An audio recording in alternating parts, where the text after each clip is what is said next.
Hello everyone, Rockape here, and today we are taking a look at some of my favourite games that are coming out in 2019. We got top 10! Bam! That's where my intro would go, some kind of intro video if I had one, or if I had the technology. We just don't have it! So instead, we're going to go old school. We're going to take a look at gameplay of the games. And the first one up on my list is a cheeky little game called Untitled Goose Game.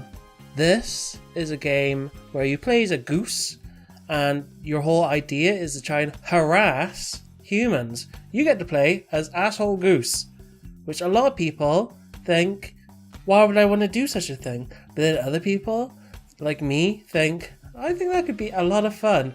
It's developed by House. I'm not too sure if they've done any other games, but essentially it's a stealth game. As you can see in the trailer, you're interacting with objects to just try and be a nuisance, I guess. If it's anything like the geese that hang out in Caerphilly Castle, they get in the way, they make a lot of noise, but maybe you don't actually bite any people. Because geese can be kind of scary, because they're big. They're big animals. But this game looks pretty cute. I love the aesthetic of it. I love the humour that it's designed for. I could see a game like this winning some kind of indie award. And yeah, it's coming out on the Switch and Windows and Mac. Hey look, there's a to-do list of what to do. Get into the garden, get the groundskeeper wet, steal the groundskeeper's keys, make him wear his sun hat while in the lake. Okay. Oh, and that's the Switch version. Sweet. So yeah, I am looking forward to this. So we'll move on to the next game. So sorry for the quality. It looks like they don't have any real gameplay yet. This one is off-screen gameplay from PAX West. But this is Spelunky 2. So the first Spelunky came out, won a ton of awards. Really cracked the door open for indie games in general. A lot of people thought indie games no good, you have to be a AAA game creator, so huge amount of money's popped into it. But I think Spelunky 1 showed that not necessarily true. The first came out in 2008 as freeware, so you could just download it and play it, but then they re-released it in 2012 for the Xbox 360. It looks based on the demo here that Spelunky 2 will be 4-player, as you can see 4 entrances there, and it's going to be pretty fun.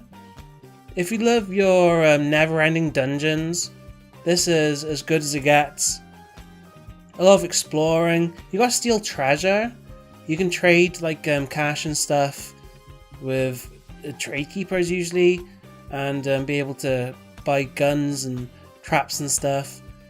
You also have to save people and fight enemies. The bit I like about Spelunky is that it's all procedurally generated, so you don't know what you're going to get between one map and the next. You can die 1,000 times and get a different map every single time. And this one I think sticks with the same formula, but with new creatures, new different styles of traps. And look, he's whipped this poor creature and now she's carrying him. Where she's carrying him to? I don't know. Maybe he can be used as a sacrifice. Throw him on traps, that's a good idea. Yeah, more of the same. There's also usually secret puzzles in these, which you have to pay attention to if you want to spot them. I haven't spotted one yet on here so much. But it's going to be a pretty darn fun game coming out this year. It'll probably come out on all the consoles, and I'm looking forward to it. It's by Mossmouth, which is the developer. And yeah, pretty darn cool. So as you can tell based on the trailer here, this is Super Meat Boy Forever. It's the second one to Super Meat Boy. This is looking to be released in April. A lot of people are excited for it because it's another one where it's 2D platforming, trying to get across a map without dying. And you're going to actually die 1,000,000 times before you complete some levels. The levels themselves, they're randomly generated based on player skill level, using pre-made chunks created by designers. So If you're not very good, you might get easier levels, but if you're pretty hardcore, you're going to get some hardcore levels. It's going to come out across all platforms, including iOS and Android. So you'll be playing this anywhere and everywhere.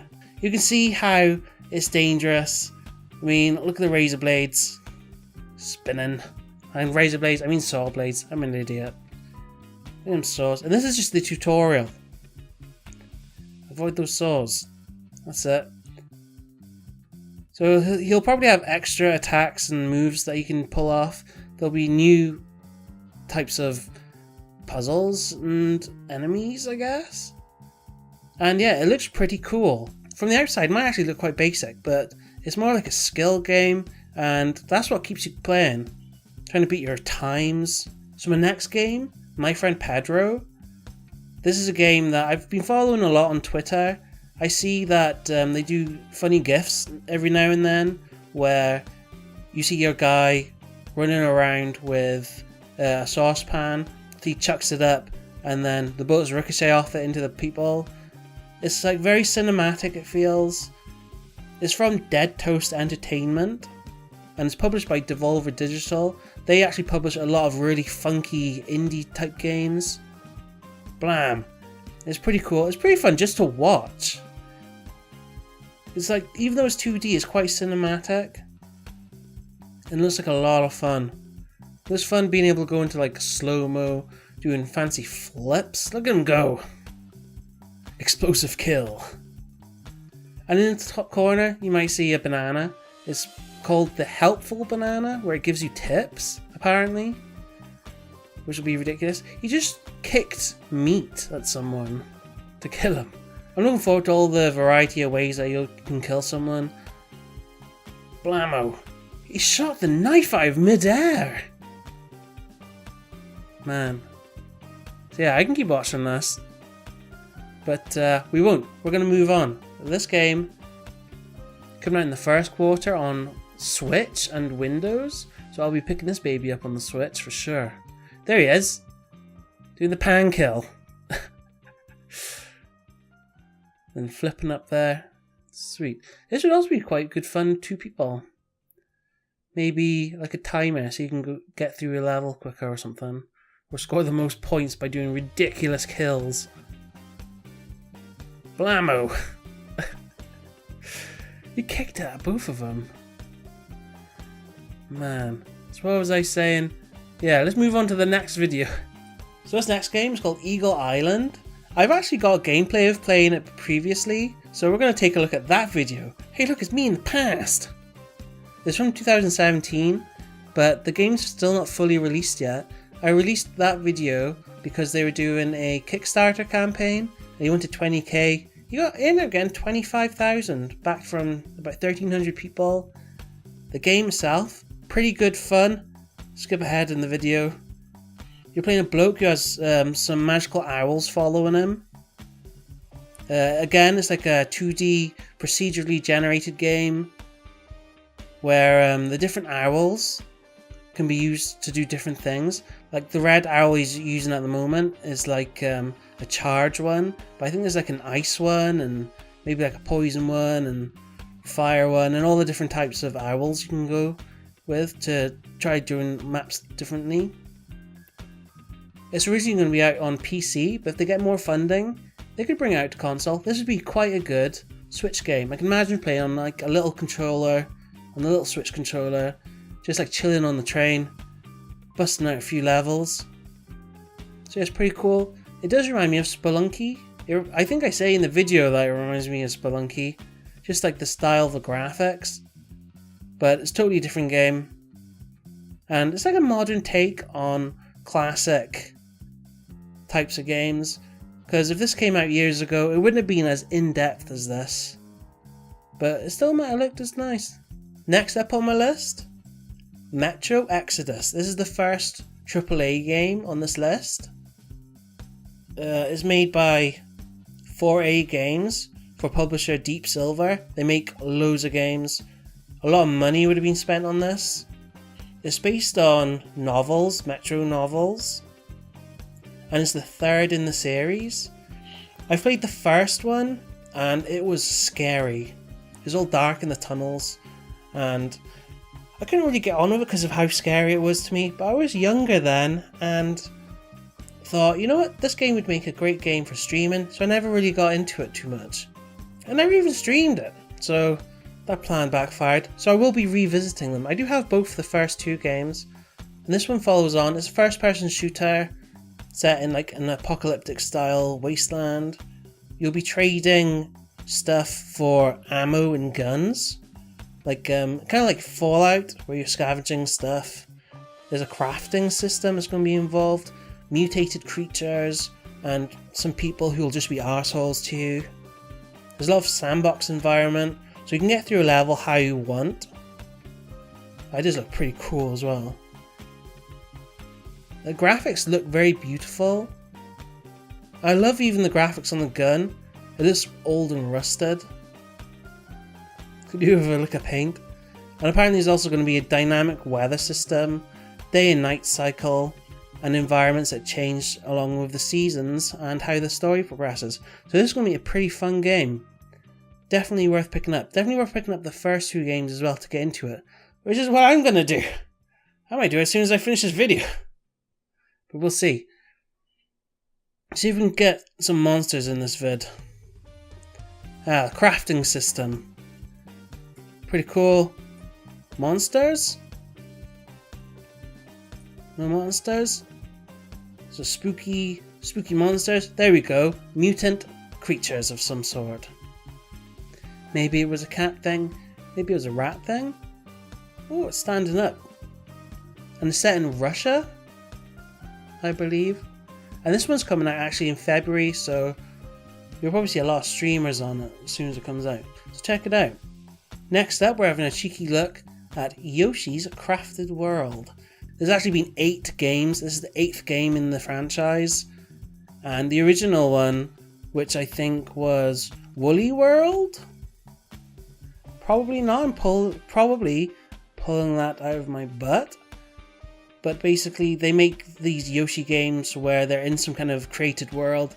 I love the art style and all the games that they've done, such as the Woolly World and another one where it looks like they're in a comic book. It's all like hand drawn. And this one, it looks like it's all made of cardboard. In Crafted World, everything's handmade. Everything's handmade by the developers, but also made to look like it's handmade in general. And it looks pretty cool. If you look at the gameplay, they're only using 2 players, but knowing how Nintendo is, they'll probably be up to 4 players. And this will be exclusive to the Switch. It's coming out end of March, and it's going to be a lot of fun. There'll be some difficult puzzles involved as well, and I bet the bosses have a lot of thought behind them. The enemies will have a lot of thought behind them, and it's mainly for the graphics, I guess, that you'd pick this up, because it does look awesome. I just love it. I just love the aesthetics to it. This one I'm super excited for. Total War 3 Kingdoms.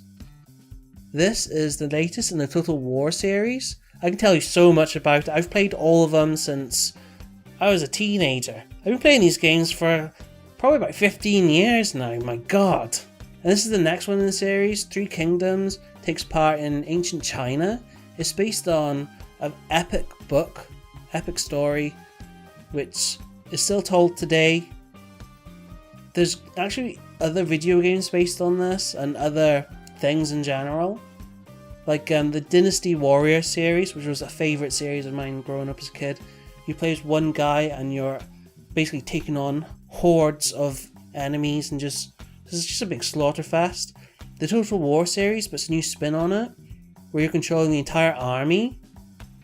You gotta make your own units, you gotta decide what you put into the battle, and use strategy then to defeat your opponent, take over the town, and then you either defend the town, or you just carry on moving with your army, and you just keep going, taking over more towns, until you've got all of China under your rule.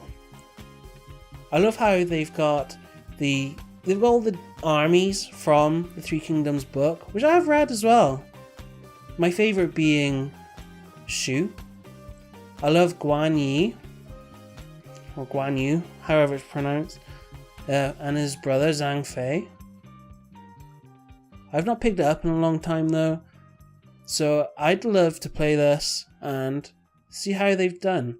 There's 2 different modes where you play as like a general war game and all your units are fairly equal, and then there's like the way that I'll be playing it, where your hero guys, like your generals, they'll be like a special unit and they can go one-on-one with the enemy generals, and I can't wait to see how that looks.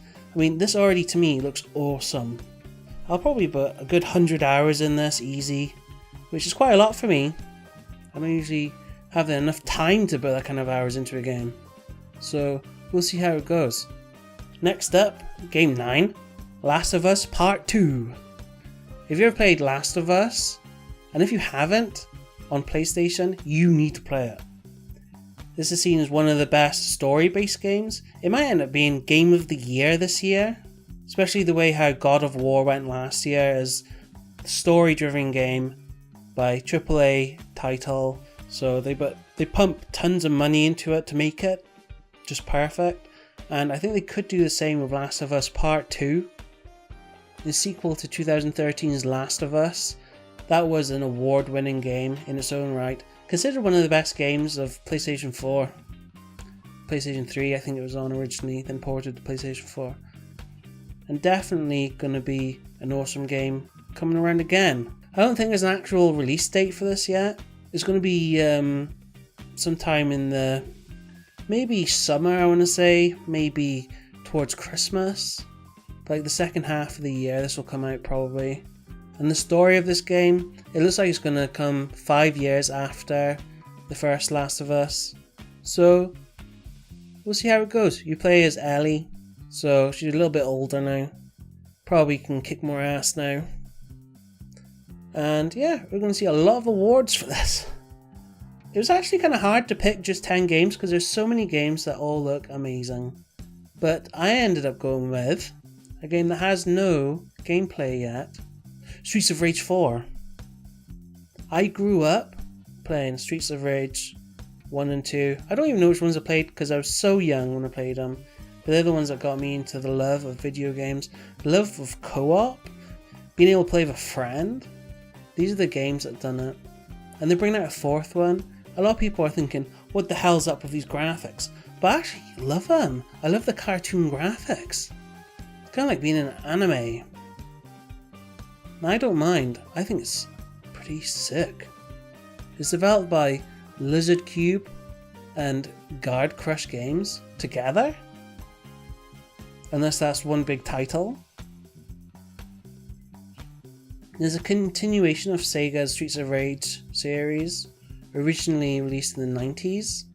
It was announced in August 2018 and is looking to be released sometime this year. They haven't got a date. It's a beat 'em up, as you expect. It's probably going to be kind of like Mother Russia Bleeds, which I saw as kind of like a spiritual take on Streets of Rage, like a darker turn. It's all about like drug addiction and blood and gore everywhere. But Streets of Rage 4 will be a fantastic game. And you know what? We'll wrap it up there. I think it's going to be a great year for new games. The games I've listed, some of them are sequels, some of them are original, so hopefully they'll come up good on like being able to sell a lot, because at the end of the day, if they don't make the sales, there won't be any more sequels. So I'm hoping these games do well. I'm hoping the little indie games that I've mentioned, like the first half of this video was based on the indie games, and I hope they all do well, just so that they can live a life after spending so many years working on these games. So yeah, let me know in the description below what you hope to come out this year. Is that good English? I don't know. Just pick a game that you think will be pretty good and let me know in the comments. That's what I'm trying to say. Feel free to subscribe for more and stay tuned. 2019 is going to be a good year. Check out welshgaming.co.uk for all the latest news in my kind of stuff that I'm doing, such as games events that I'm putting on, and maybe some tournaments that we might be doing, reviews done by our reviewers. I'll also do a huge giveaway once I reach 1,000 subscribers, which we could do this year. Check out my other project, Missing Mysteries. Check out my other project, Missing Mysteries. Bam. Wrong side. Bam. Where I'm helping my fiance Stacy build a channel where we're looking for missing people. We're helping raise awareness for people who've gone missing, who've been missing for a couple of years. She's recently done a documentary where it just discusses the facts and figures of missing people in the UK, and it's huge. I think up to £400 million is spent every year on trying to find missing people. And there's also facts in there such as what kind of ages people are most likely to go missing and the reasons why they go missing. So yeah, come check that out. And while you're there, subscribe. That would be nice. Thank you. So, hope you've enjoyed the video. Thumbs up. Do all the things. And have a wonderful year ahead. It's going to be a weird one for me because I got a new job. So thanks for watching. Bye.